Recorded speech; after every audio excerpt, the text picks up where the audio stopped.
Онцгой байдлын байгууллагын 2020 онд дэвшүүлсэн гамшигс хамгаалах үйл ажиллагааны дэвшилт технологи стандарт инновацийг нэвтрүүлэх зорилт онцгой байдлын газрын үйл ажиллагааны төлөвлөгөөнд тусгагдсан ажлын хүрээнд бүтээн байгуулалтын дараах ажлуудыг хийж хэрэгжүүллээ. Хэрэгс нуурын дэргэд баруун бүсийн онцгой байдлын газруудын улсны сургалт хяналт дадлагын төвийг 2019 онд албахаагчид нөөц боломж ашиглан өөрсдийн хүчээр барьж байгууллаа. Уг төвийг барьж байгуулахад 70 сая төгрөгийн зардал гарсан бөгөөд энэ онд баазыг тогтжуулан засварлах ажлын хүрээнд 8 ширхэг том гэрэлтүүлэг 2.3 сая төгрөг, 400 м төмөр хашааг 16.8 сая, байрнуудын дотор талын тааз доторлогоо 4.8 сая, 6 м цахилгаан дамжуулах 380 кВт-ийн агаарын шугамыг сургалтын бааз руу татаж оруулахад 8.5 сая төгрөг, нийт 32.4 сая төгрөгийн тогтчлт хийгдэж байна. Өвс аймгийн онцгой байдлын газрын үйл ажиллагааг сурталчлан таниулах, онцлогийг нэлтгсэн 343 үзмэр бүхий музейг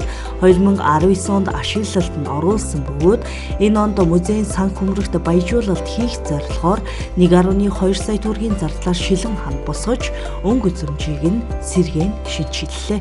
Хээрийн нөхцөлд ашиглах явуулын галтойгоо 3.2 сая төгрөг зарцуулан босгож хээрийн гаралт дадлах сургуульд ашиглаж байна. Албахаагчдын бие бэлтрийг хөгжүүлэх, чирэгжүүлэх зорилгоор бэлдэржүүлэх техникийг албахаагчдын хүчээр барьж 16.8 сая төгрөгийн бие бэлтрийн багж хэрэгцэл шинээр нэмж тогтжууллаа. Онцгой байдлын газрын галт төмөр унтраах аврах 41-р ангийн ээлжийн албахаагчдын амрах ая тухтай орчныг бий болгох зорилгоор үнэлттэй тааз, гэрэлтүүлэх шатар даамын хүлэгтэй ширээ сандал зэргийг шинээр хийлээ. Мөн цэргийн байрыг 4 сая төгрөгөөр засварлан тогтжууллаа. Галт төмөр унтраах аврах 41-р ангийн албан хаагчдын санаачилгаар иргэдийг угтах хүлээн авах байранд ширээ сандал үлгүүр шинээр хийж харуулаар ээлж нь 24 цагаар үрэг гүйцэтгэж байгаа албан хаагчид ая тухтай орчин ажиллаа хийх боломж нөхцөлийг бүрдүүлэх зорилгоор харуулын байрыг төв дулааны шугамтай холбож халаалтын асуудлыг 3.5 сая төгрөгийн зардлаар бүрэн шийдвэрлэлээ. Онцгой байдлын газрын байлдааны туг байрлуулах шилэн хоргыг 900 гаруй мянган төгрөгөөр шинээр хийж тогтжууллаа.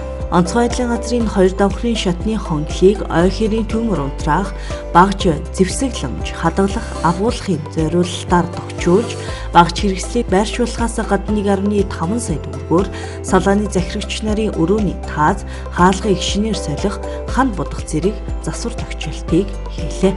Албахаагчдын дунд бүтээлч ажлыг өрнөөж, ажлын байрны 5 дахьтай орчинг бүрдүүлэх зорилгоор галтойгоо 1 давхрын коридор, ариун цэврийн өрөөг 19.7 сая төгрөгөөр засварлан тогтжууллаа. Өвс аймгийн онцгой байдлын газар нь 2020 онд дэвшүүлсэн гамшигс хамгаалах үйл ажиллагааны дэвшилт технологи стандарт инновацийг нэвтрүүлэх зорилт онцгой байдлын газрын үйл ажиллагааны төлөвлөгөөнд тусгагдсан ажлын хүрээнд нийт 83.2 сая төгрөгийн бүтээн байгуулалтын ажлыг хийж гүйцэтгэсэн байна.